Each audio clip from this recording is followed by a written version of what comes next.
오늘은 창세기 47장 끝에 부분부터 48장 우리 초반부에 있는 말씀으로 생육과 번성, 이러한 제목으로 함께 은혜를 나누겠습니다. 제가 일부 예배 설교 끝나고 생각해 봤어요. 설교를 하는데 내가 이 설교를 했었나 이 생각이 들었어요, 갑자기. 그래가지고 옛날에 했던 설교를 한번 AI를 동원해서 찾아봤더니 제가 한번 한 적이 있어요. 근데 그때는 이제 수요일 날 했고 내용이 조금 다르긴 했지만 아무튼 이 주제와 관련된 2년 전에 했더라고요. 그때 설교 제목이 번성이었어요. 수요 예배 안 나오니까 모르죠, 여러분. 그때 2년 전 10월 첫 주인가 그때인데 제가 설교했었는데 수요일 날 나오시는 성도님들은 오늘 설교와 그때 설교를 이렇게 합치면 이제 완전체가 되는 겁니다. 그래서 혹시 기회가 되면 2년 전 2023년도 10월 달에 했던 신명기 30장 설교를 했는데 그때의 내용과 이거를 붙여놓으면 생육과 번성에 대해서는 이제 더 이상 할 얘기는 그렇게 없을 것 같다 생각이 듭니다. 여러분, 야곱과 그의 가족 70명이 바로가 내어준 애굽의 고센 땅에 정착했습니다. 그리고 야곱은 그 땅에서 17년을 살고 오늘 나이가 몇 살이냐면 147세가 됐어요. 오늘 본문 29절에서 147세가 된 야곱은요, 자신의 앞날을 인지했는지 요셉을 불러 자신이 죽은 다음 해야 할 일을 부탁을 하는데 이런 거였어요. 내가 죽으면 이집트 땅에 장사 지내지 말고 내 시신을 메어다가 내 조상의 묘지, 우리 조상의 묘지, 거기가 어디죠? 가나안 땅 마므레 앞 막벨라 굴에 장사해 달라고 부탁을 합니다. 여러분, 야곱은 기근을 피해 여기 왔지만 자기가 죽으면 돌아가야 될 땅이 가나안 땅임을 알고 있었어요. 그래서 가나안과 가장 가까운 땅, 이 이집트의 동북쪽에 있는, 동쪽에 있는 고센을 바로에게 청하여 얻었다라고 했습니다. 요셉이 아버지 야곱이 분부한 대로 행하겠다고 맹세를 하고, 그리고 야곱이 병들어 눕게 되었다. 이게 이제 48장의 이야기입니다. 앞에 아버지가 병들어 눕자 요셉은 두 아들 므낫세, 에브라임과 같이 야곱을 찾아왔어요. 요셉이 찾아왔을 때 야곱은 앉아있을 수도 없을 만큼 쇠약해졌다 그랬어요. 그러나 야곱이 아들과 손자들이 왔다는 소리를 듣고 힘을 내어 침상에서 일어나 앉습니다. 그리고 뜬금없이 과거의 루스 땅, 베델입니다. 같은 말이에요. 루스에서 하나님이 자신에게 나타나 약속한 복을 말하기 시작합니다. 그것이 창세기 48장 3절과 4절인데 보세요. 요셉에게 이르되 이전에 가나안 땅 루스에서 전능하신 하나님이 내게 나타나사 복을 주시며 내게 이르시되 내가 너로 생육하고 번성하게 하여 내게서 많은 백성이 나게 하고 내가 이 땅을 네 후손에게 주어 영원한 소유가 되게 하리라 하셨느니라. 여러분, 야곱이 죽기 전에 요셉에게 말한 베델의 약속, 내가 너로 생육하고 번성하게 하리라는 이 약속은 도대체 뭘까요? 사실 이 약속은 이때로부터 232년 전에 그의 조부 아브라함을 가나안 땅으로 부르실 때 하신 약속이에요. 이후에 그랄 땅에서 두려워하는 야곱의 아버지 이삭에게 했던 약속이 이 약속이고요. 그리고 70년 전에 가출하여 도망치던 야곱에게 하나님이 나타나 주신 이 말씀, 약속이 이 똑같은 말이에요. 생육하고 번성하게 하겠다. 그런데 지금 노쇠하여 죽음을 앞둔 야곱이 침상에 앉아 사랑하는 아들 요셉에게 똑같은 이 생육하고 번성하라는 그 약속을 기억하여 요셉에게 반복하는 거예요. 여러분, 성경에서 생육과 번성의 복이란 어떠한 복이길래 성경은 이 약속을 이렇게 구약의 족장들마다 반복하고 있을까 하는 거예요. 이거 중요하다는 얘기거든요. 우리가 성경 한 군데 한번 보겠습니다. 예레미야 23장 1절로 3절입니다. 제가 읽을게요. 잘 들으세요. 나 여호와가 말하노라. 내 목장의 양무리를 멸하며 흩는 목자에게 화 있으리라. 그러므로 이스라엘 하나님 나 여호와가 내 백성을 기르는 목자에게 이같이 말하노라. 너희가 내 양무리를 흩으며 그것을 몰아내고 돌아보지 아니하였도다. 보라, 내가 너희의 악행을 인하여 너희에게 보응하리라. 여호와의 말이니라. 내가 내 양무리의 남은 자를 그 몰려갔던 모든 지방에서 모아내어 다시 그 우리로 돌아오게 하리니 그들의 생육이 번성할 것이며. 여러분, 예레미야 선지자가 유다 말기에 활동을 했어요. 예레미야가. 근데 유다 말기에 예레미야 선지자가 유다의 목자들에게 저주를 합니다. 화가 있으리라. 왜? 그들은 양무리를 멸하고 흩트고 돌아보지 않기 때문에 하나님이 너희들을 심판한다는 거예요. 그 하나님의 심판이 어떻게 나타났어요? 70년 동안 바벨론 유수로 나타난 거예요. 그러나 내가 내 양무리 가운데 남은 자를 다시 돌아오게 하고, 여기가 이제 중요한 부분인데, 그렇지만 70년 동안 바벨론 포로지에서 지내게 하다가 그 가운데 남은 자를 다시 돌아오게 할 건데, 그들이 돌아와서 어떻게 된다는 거예요? 다시 생육하고 번성하게 된다는 거예요. 여러분, 그러면 이 말씀을 가만히 읽어보면 누가 누구를 번성케 한다는 말일까요? 나 여호와가 내 백성, 내 양무리 남은 자를 번성하게 한다는 거예요. 생육과 번성의 주관자는 하나님이고 그 대상은 하나님의 백성이라는 말입니다. 여러분, 예레미야 23장 이 구절을 기억하세요.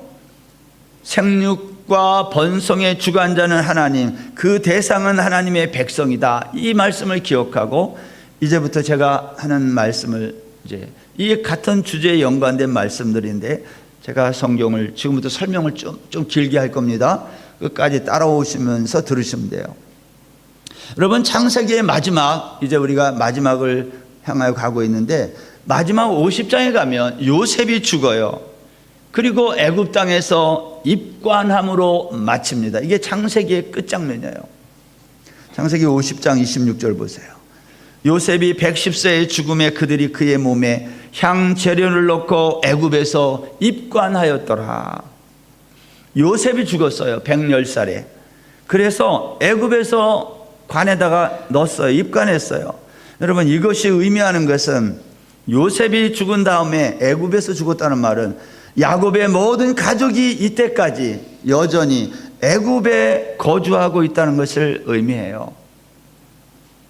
그러면 애굽에 거주하던 이 이스라엘 백성들이 이 창세기가 끝나면 이제 두 번째 성경책이 어디예요? 출애굽기인데 이 출애굽기는 어떻게 시작해야 창세기 마지막과 연결될 수 있을까 하는 거예요.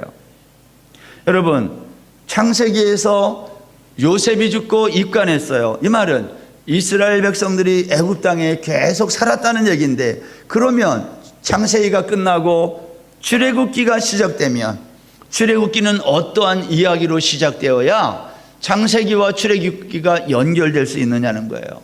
출애굽기 1장 한번 보세요. 1장 1절. 야곱과 함께 각기 권속을 데리고 애굽에 이른 이스라엘 아들들의 이름은 이러하니 루벤, 시므온, 레위, 유다, 이사갈, 스불론, 베냐민, 단, 납달리, 갓, 아셀이요. 이미 애굽에 있는 요셉까지 야곱의 혈속이 모두 70인이었더라. 요셉과 그의 모든 형제와 그 시대 사람은 다 죽었고 이스라엘 자손은 생육이 중다하고 번식하고 창성하고 심히 강대하여 온 땅에 가득하게 되었더라. 무슨 말이에요? 요셉과 그의 모든 형제, 그 시대 사람은 다 죽었지만 이스라엘의 자손은 계속 생육하고 번성하여 중다하고 강성해지고 온 땅에 가득하게 되었더라 하고 마치는 거예요. 그러면 창세기가 끝날 때부터 출애굽기가 시작될 때까지 그 사이에 어떤 일이 일어났다는 거죠? 생육과 번성이 일어났다는 거예요. 온 땅에 이스라엘 백성들이 가득 차게 됐다. 그러면 여러분, 이스라엘 백성이 요셉 이후에 어떻게 생육하고 번성하게 되었을까요? 그 이유를 성경은 이렇게 증언합니다. 출애굽기 1장 20절입니다. 전부 출애굽기 1장에 있어요. 20절. 하나님이 그 산파들에게 은혜를 베푸시니 그 백성은 번성하고 매우 강해지니라. 그 산파들은 하나님을 경외하였으므로 하나님이 그들의 집안을 흥왕하게 한지라. 이집트의 바로는요, 이스라엘 백성들의 수요가 점점 많아지자 두려움, 위협을 느끼고 그들의 생육과 번성을 막기 위해 학대하기 시작했고 결국은 남자 아이를 태어나면 다 죽이라는 명령을 내려요. 그러나 하나님의 은혜를 입은 산파들로 인해 이스라엘 자손이 죽지 않고 남자애가 태어나도 죽지 않고 계속 생육하고 번성했다. 산파들이 말하는 거예요, 바로에게. 이스라엘 여인들은 애굽 여인과 달라서 우리가 도착하기 전에 벌써 애를 낳는다는 거예요. 여러분, 창세기를 보면 창세기의 중요한 주제가 생육하고 번성하는 이야기임을 우리는 금방 알 수 있어요. 창세기 1장을 열어봐도 알고 창세기를 읽으면서 계속 생육과 번성의 이야기가 쭉 기록되어 있어요. 저는 오늘 여러분과 그 이야기를 해보려고 해요. 왜 생육하고 번성하는 이야기를 성경은 이렇게 계속해서 반복하고 있을까? 여러분, 생육과 번성은 창세기 1장 28절에서 시작된 하나님의 축복이에요. 이렇게 되어 있어요. 하나님이 그들에게 복을 주시며 하나님이 그들에게 생육하고 번성하여 땅에 충만하라. 생육과 번성의 복은요, 하나님이 아담을 창조하시고 아담에게 제일 먼저 주신 복이 생육과 번성이에요. 그 생육과 번성의 결과 오늘 이 지구상에 이렇게 많은 사람들이 사는 거 아니에요? 2025년 올해 2월 달 세계 인구 통계가 어떻게 나왔냐면 82억, 약 82억. 여러분, 오늘날 이 땅에 82억이다 되는 이 많은 숫자, 인구, 이것은 생육과 번성하라는 하나님의 축복의 결과일 수도 있어요. 82억은. 그러나 성경을 조금만 읽어보면 생육과 번성은, 성경이 말하는 생육과 번성은 이런 숫자의 번성이 아니라는 것을 금방 알 수 있어요. 이제 제가 그걸 여러분들과 함께 살펴보겠습니다. 생육하고 번성하라는 복을 받은 아담의 후손은요, 창세기 4장, 5장 여기에 가보면 여러분, 그 당시 사람들이 몇 살까지 살았다고 성경이 말하냐면 거의 900살 전후로 살아요. 오래 살았다는 얘기는요, 900살 전후로 살면서 얼마나 많은 후손들을 낳았을까 하는 거예요. 오늘날은 일부러 안 나지만 그 당시는 그런 거 아니잖아요. 그러니까 900살까지 살면서 얼마나 많은 자손들을 낳았을까요? 그 자손들을 많이 낳은 그 절정이 어디에 나오냐면 창세기 6장에 나와요. 창세기 6장 1절 보세요. 2절. 사람이 땅 위에 번성하기 시작할 때에 그들에게서 딸들이 나니 하나님의 아들들이 사람의 딸들의 아름다움을 보고 자기들이 좋아하는 모든 여자를 아내로 삼는지라.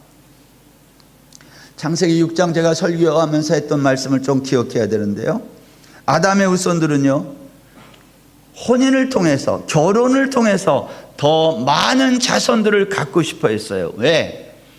많은 자손은 결국 힘이니까.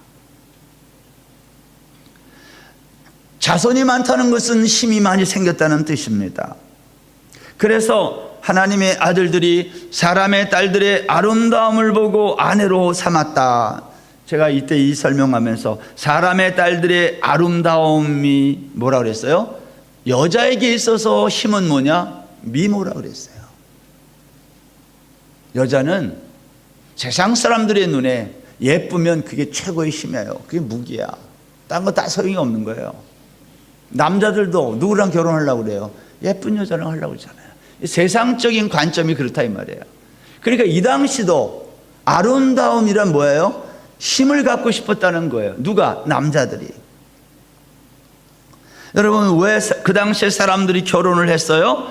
더 많은 힘을 얻기 위해서 했다는 거예요. 여기가 중요한데요. 하나님의 심판은 여기서 시작돼요. 여러분, 창세기 6장 이 이야기가 끝나면 노아의 홍수가 나오거든요. 하나님이 생육하고 번성하라고 그래서 생육하고 번성했는데, 하나님의 아들들이 사람들의 딸들의 아름다움을 보고 결혼을 했는데, 그래서 막 인구가 늘어났는데 하나님이 그들을 물에 다 빠뜨려 수장시켰다 이 말이에요.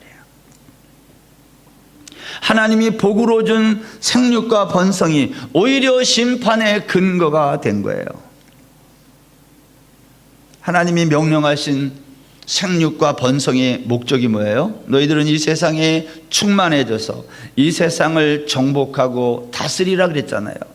그런데 아담의 후손들은 생육하고 번성해서 이 세상에 충만해지고 이 세상을 정복하고 다스리라는 이 말을 듣고 어떻게 했어요? 힘을 키웠어요.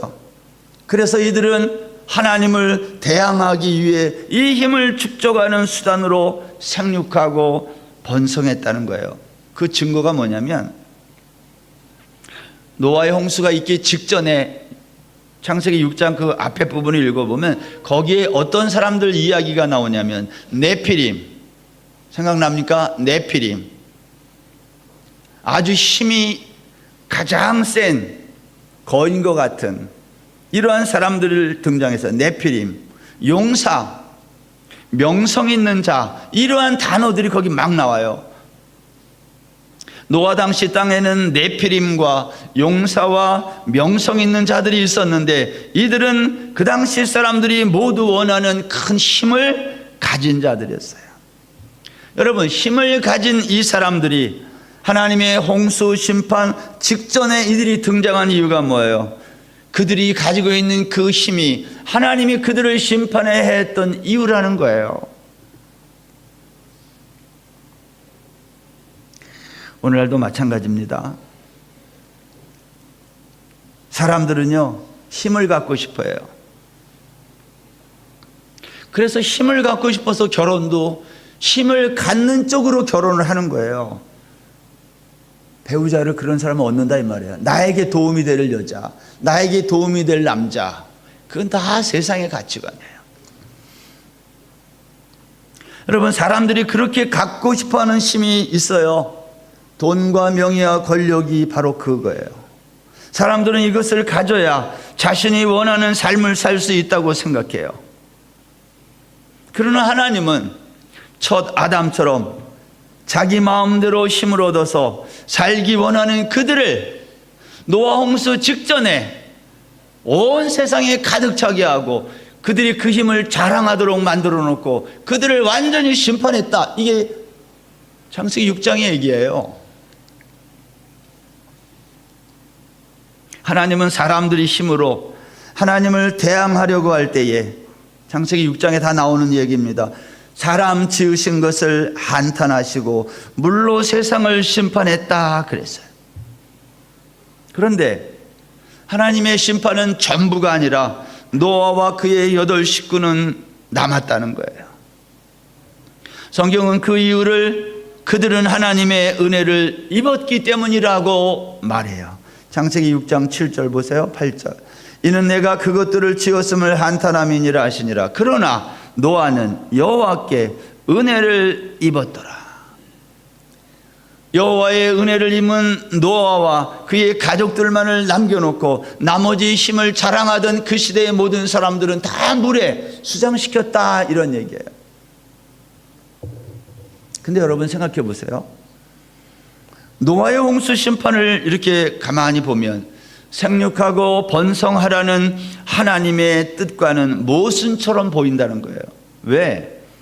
생육하고 번성하라는 복을 아담을 창조하실 때부터 주시고 실제로는 그들이 생육하고 번성하자 그들을 다 물에 빠뜨려 죽인 거예요. 노아와 그의 식구만 빼고. 그렇지 않습니까? 여러분, 왜 그랬느냐는 거예요. 생육하고 번성하라고 해놨으면 죽이면 안 되지. 근데 하나님이 이렇게 하신 거예요. 이유가 뭐냐는 거예요. 여러분, 그 이유를 우리가 방주에서 나온 노아가 제일 먼저 한 일을 통해서 우리가 찾아낼 수 있어요. 방주에서 나온 노아가 제일 먼저 한 일이 무엇이었어요? 정결한 짐승으로 제사를 드렸어요. 창세기 8장 20절 보세요. 노아가 여호와께 제단을 쌓고 모든 정결한 짐승과 모든 정결한 새 중에서 제물을 취하여 번제로 제단에 드렸더니, 여러분, 대홍수가 끝나고 땅에 물이 마르자 하나님이 노아에게 말씀합니다. 노아야, 방주에서 나와라. 그리고 하나님이 뭐라고 말씀했어요? 다시 생육하고 번성하라고 말씀해요. 창세기 8장 16절입니다. 너는 내 아내와 내 아들들과 내 며느리들과 함께 방주에서 나오고 너와 함께한 모든 혈육 있는 생물 곧 새와 가축과 땅에 기는 모든 것을 다 이끌어내라. 이것들이 땅에서 생육하고 땅에서 번성하리라. 생육과 번성의 복이 다시 노아에게 임한 것입니다. 그렇다면 여러분, 노아는 생육하고 번성하라고 했으면 그 약속, 그 축복을 자기가 알고 있다면 어떻게 해야 돼요? 한 생명이라도 지키고 보호해야 돼요. 그런데 노아는 생육과 번성을 위해서 한 생명이 귀할 때인데 노아는 방주에서 나온 다음에 정결한 짐승과 정결한 새 중에서 제물을 취하여 번제 제사를 드렸어요. 제사라는 말은요, 짐승을 죽이는 것으로 시작해요. 생육하고 번성하려면 한 생명이라도 살려둬야 되는데 노아는 오히려 정결한 짐승을 잡아 죽였다는 거예요. 제사 드리기 위해서. 왜? 왜 그래야 했을까요? 여러분, 성경이 말하는 생육과 번성은 단순히 숫자가 많아지고 커지는 것이 아니라는 걸 알아야 돼요. 우리가 기억하는 것처럼 창세기 11장에 보면요, 노아의 족보 제일 마지막에 누가 나와요? 아브라함이 나와요. 구약방에서 이거 많이 한 얘기예요. 아브라함이 나와요. 노아의 족보 제일 끝에 보면. 여러분, 노아의 족보 제일 끝에 나오는 아브라함을 하나님이 불러서 하나님이 아브라함에게 무슨 복을 주는 거예요? 생육하고 번성하라고 복을 줘요. 이것은 생육과 번성의 복이 노아에서 아브라함으로 이어지고 있는 것을 말하는 거예요. 창세기 22장에 가면 아브라함이 독자 이삭을 번제로 드리는 이야기가 있어요. 모리아산에서. 독자를 번제로 드리면 생육하고 번성할 수 있어요, 없어요? 없어요. 근데 하나님은 아브라함에게 생육하고 번성하리라고 말씀하시고 나서 독자 이삭을 번제로 드리라는 거예요. 이거 모순되지 않아요? 근데 아브라함이 이 말씀에 순종하여 독자 이삭을 번제로 드려요. 여러분, 이삭은 사실은 이 땅에 없는 아들이에요. 그렇게 여러분이 알아야 합니다. 이삭은 이 세상에 없는 아들이에요. 왜냐? 모리아산에서 번제로 드려진 아들이기 때문에. 히브리서 기자는 이 사건을 어떻게 해석합니까? 히브리서 11장 19절에 가보면 아브라함은 하나님이 능히 이삭을 죽은 자 가운데서 다시 살리실 줄로 알았다는 거예요. 그래서 이삭을 죽였다는 거예요. 내가 이삭을 죽여도 하나님이 이삭을 다시 살릴 것을 믿었다. 이게 아브라함의 믿음이에요. 아브라함은 우습게 알면 안 돼요. 하나님은 그렇게 믿었다는 거예요. 여러분 창세기 22장을 계속 읽어보면 하나님은 아브라함에게 내가 독자도 아끼지 아니하였은즉 내가 내게 큰 복을 주고 내 씨가 번성하여 하늘의 별과 같고 바닷가의 모래와 같게 하리니 라고 했어요. 여기서부터 중요한데 창세기 22장 17절 18절인데 다 같이 한번 읽어보겠습니다. 시작. 내가 내게 큰 복을 주고 내 씨가 크게 번성하여 하늘의 별과 같고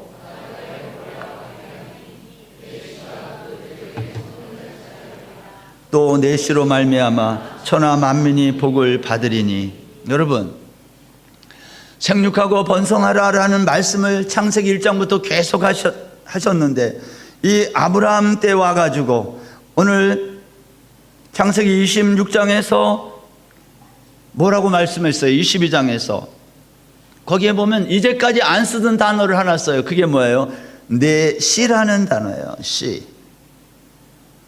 이 씨라는 단어가 창세기 26장에 가면 흉년으로 인해서 아브라함의 독자 이삭이 그랄 지방에 내려갔을 때 하나님이 이삭에게 이렇게 약속했어요. 26장 4절.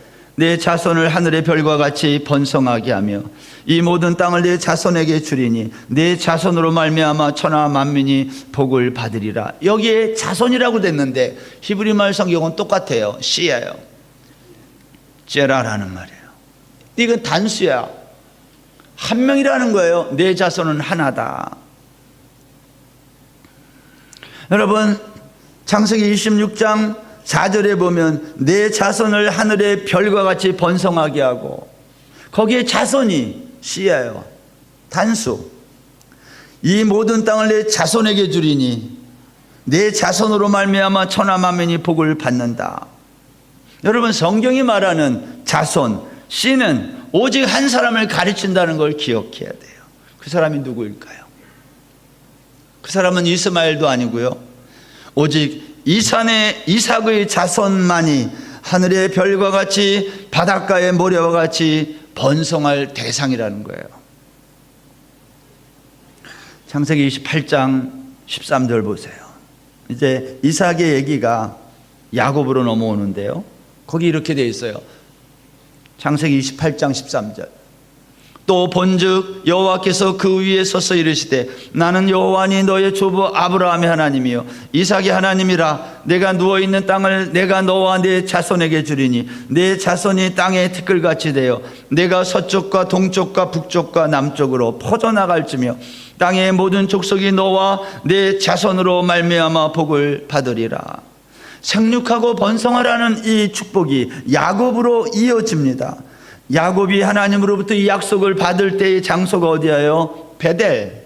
지금 야곱이 요셉에게 이 얘기하는 거예요. 루스라고 했지만 같은 장소예요. 베델은 야곱이 아버지와 영을 속이고 하나님의 축복을 가로챈 다음에 외삼촌 라반의 집으로 가는 도중에 하나님을 만난 장소예요. 여기에서도 내 자손이라는 말이 내 씨라는 단어와 똑같은 단어예요. 여러분 야곱이 이제 밧단 아람에서 다시 베델로 돌아왔을 때 하나님이 동일한 복을 또 약속해요. 창세기 35장 9절 보세요.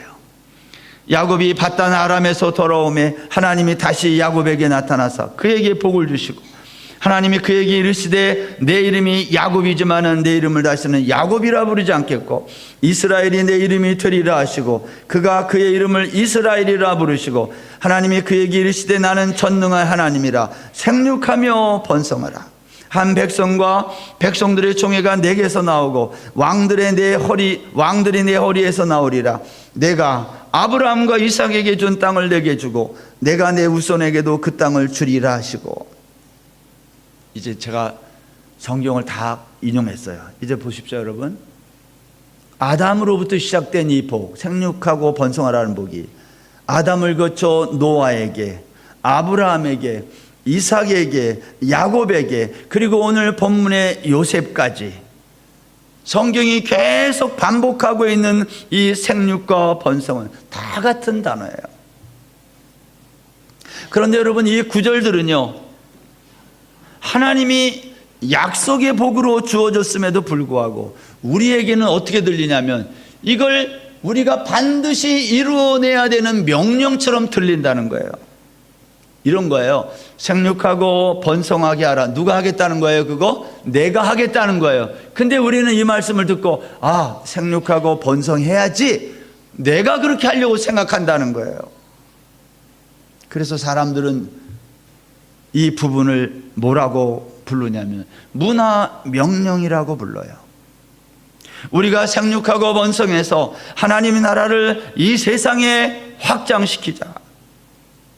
이것은 우리에게 달렸다. 성경은 내가 할 거야. 근데 우리가 이걸 해보고 싶은 거예요. 이런 거예요. 하나님의 나라는 내가 열심히 전도하고 운동하면 확장되는 것으로 생각한다는 거예요. 여러분, 우리도 그렇잖아요. 우리가 열심히 전도하면 교회가 부흥한다고 생각하잖아요. 그래서 여러분 열심히 전도해요?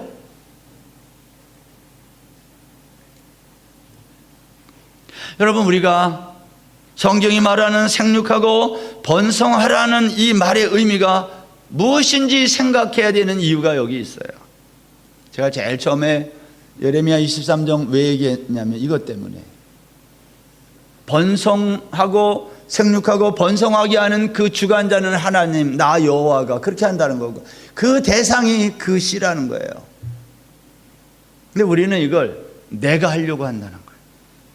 바울 사도가 이 부분을 선명하게 해석했어요. 생육하고 번성하게 할 자손은 오직 한 사람, 예수 그리스도다라는 거예요. 갈라디아서 3장 16절입니다. 이 약속들은 아브라함과 그 자손에게 말씀하신 것인데 여럿을 가리켜 그 자손들이라 하지 아니하시고 오직 한 사람을 가리켜 내 자손이라 하셨으니 곧 그리스도라. 성경에서 생육하고 번성하라고 한 대상은 오직 한 사람, 그리스도예요. 여러분, 앞에서 말한 노아는요, 생육과 번성의 약속을 받았지만 모든 정결한 짐승과 새 중에서 번제물을 택해 죽였어요. 왜 죽였어요? 부정한 짐승을 죽여서 제물 삼아도 돼요. 근데 왜 굳이 노아는 정결한 짐승과 새를 잡아 죽여서 번제물로 삼았을까 하는 거예요. 여기에 중요한 메시지가 있어요. 생육과 번성은 정결한 짐승이 부정한 짐승을 위해 죽음당할 때, 생육과 번성은 정결한 짐승이 부정한 짐승을 위해 대신 죽음으로 시작된다는 메시지가 있어요. 그렇다면 여러분, 여기에서 노아가 번제로 드린 정결한 짐승은 누구를 가르치겠어요? 이것은 앞으로 오실 메시아 예수 그리스도를 모용하고 있는 거예요. 노아의 방주 안에는 정결한 짐승과 부정한 짐승이 모두 타고 있었는데 그 중에 정결한 짐승이 죽어 부정한 짐승들이 생육하고 번성하게 됐다. 여러분, 이 이야기는 무슨 얘기와 똑같냐면 흠없으신 주님이 제물이 되어 십자가에 죽으심으로 흠 있고 허물 많은 우리가 살아났다, 번성했다, 그 말과 똑같은 말이에요. 따라서 생육하고 번성하는 축복의 전제는 정결한 짐승의 죽음, 제물됨, 그게 전제로 있어야 돼요.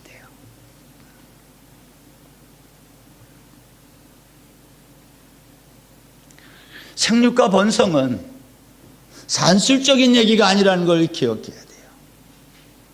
생육과 번성은 예수 그리스도의 십자가의 구속을 우리에게 설명해 주는 중요한 구약의 그림이에요. 그러나 우리 인간은 그 생육과 번성을 왜곡시켰어요. 뭘로? 힘으로. 여러분, 인류 최초로 일어난 생육과 번성이 무엇인지 아십니까? 아담이 잠들었을 때 하나님이 그의 갈비뼈를 빼서 하와를 만들었어요. 성경에서 잠들었다라는 것은요, 항상 죽음을 은유하는 단어입니다. 성경은 죽은 것을 잠잔다 그래요. 첫 아담이 죽고 그에게서 새로운 사람이 태어난 거예요. 아담이 죽었을 때 거기에서 갈빗대를 빼서 그걸로 하와를 만들고 그 하와와 아담이 결혼해서 거기에 새로운 생명이 시작되는 거예요. 무슨 말이에요? 생육과 번성이란 누군가의 죽음이 전제된다, 그런 말이에요.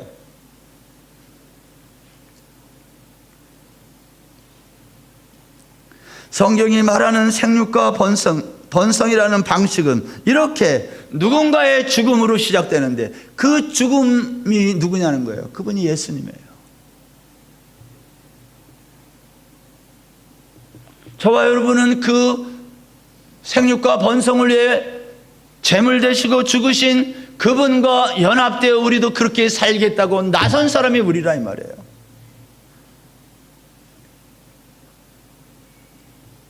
구약의 족장들 아브라함, 이삭, 야곱, 요셉의 인생은요, 제물된 자의 삶, 죽은 자의 삶의 방식이 무엇인지를 우리에게 드라마처럼 보여주는 거예요. 죽은 자의 삶이 뭔지 아느냐? 아브라함처럼, 이삭처럼, 야곱처럼, 요셉처럼 사는 거다. 물론 그들의 삶의 방식이 다 다르지만 전부 그들의 죽음이 우리에게 생육과 번성을 은유하고 있는 거예요. 그런데 이런 생육과 번성의 삶의 방식을 뒤집어 엎는 사람이 성경에 나타났어요. 그 사람이 누구예요? 가인이에요. 가인은 자기가 제물되지 않고 상대방을 죽임으로 생육하고 번성하려고 했어요. 이게 생육과 번성의 왜곡이에요. 오늘날 이 세상은 두 종류의 사람이 살아요. 왜곡된 생육과 번성의 길을 가려는 사람들과 주님처럼 생육하고 번성하여 살려는 사람.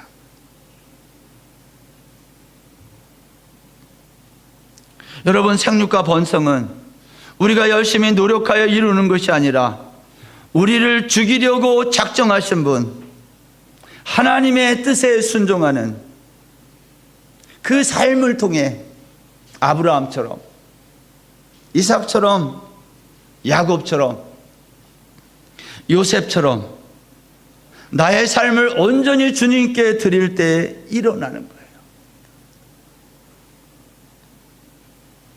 예수님은 이 생육과 번성의 삶의 모범으로 이 세상에 오셔서 실제로 십자가에서 제물 되심으로, 죽으심으로 생육과 번성이 뭔지를 우리에게 보여주신 거예요.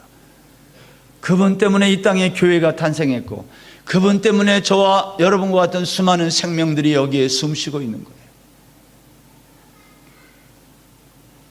사랑하는 여러분, 주님이 먼저 가신 십자가의 길, 제물이 되는 그 길, 그분이 먼저 가셨던 한 걸음 한 걸음 옮기실 때마다 생육하고 번성하는 일이 일어난 것처럼 우리도 그분이 가신 길을 걸어가는 거예요. 저는 우리가 걷는 인생길에 생육과 번성의 축복이 왜곡된 생육과 번성이 아니라 하나님 우리에게 약속한 원래의 그 생육과 번성의 복이 풍성하게 일어나기를 주의 이름으로 축원합니다.